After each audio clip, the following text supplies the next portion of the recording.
واعلموا انکم الیه تحشرون. نو حج د دین اسلام رکن اعظم دی، لوی رکن دی.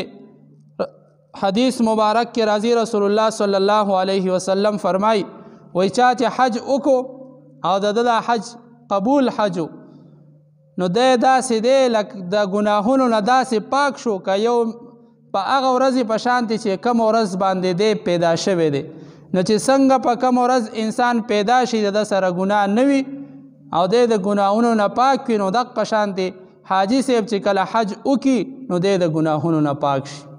نو د دې وجې نه الله رب العزت فرمایي چې واتقوا الله، آینده کې د الله نه ویریږه. مخکې ګناهونه ته الله رب العزت معاف کړو، څومره ګناهونه دی چې کړي هغه د حج په ذریعه باندې تا ته معاف شو.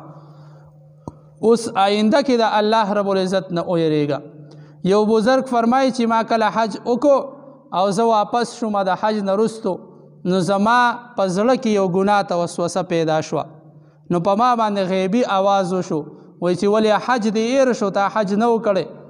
نو دغه غیبي آواز الله رب العزت زما او د ګناه په منځ کې یو دیوال وګرځولو او زه دغه ګناه نه بچ شوم، هغه ګناه نه محفوظ شوم. او بعضې علماء کرامو د حج مقبول یعنی کم حج چې قبول شوی الله رب العزت ته، نو د هغې دا علامه ګرځولې ده چې څوک د حج نه مخکې په کومه ګناه کې مبتلا وي او دی حج وکړي او د هغه ګناه نه توبه وباسي، توبه تایب شي د هغه ګناه نه او د حج نه وروستو دی هغه ګناه ته نږدې ورنشي، نو علما کرام فرمایي چې د حج قبول شو.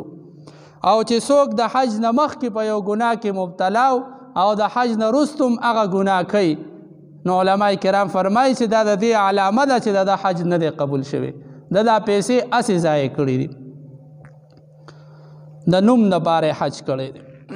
نو دې وجې نه الله رب العزت فرمایي واتقوا الله واعلموا انکم الیه تحشرون، چې د الله نه ویریږئ او پوه شئ چې بېشکه تاسو به الله رب العزت ته ټول راجمع کولی شئ د محشر په ورځ باندې.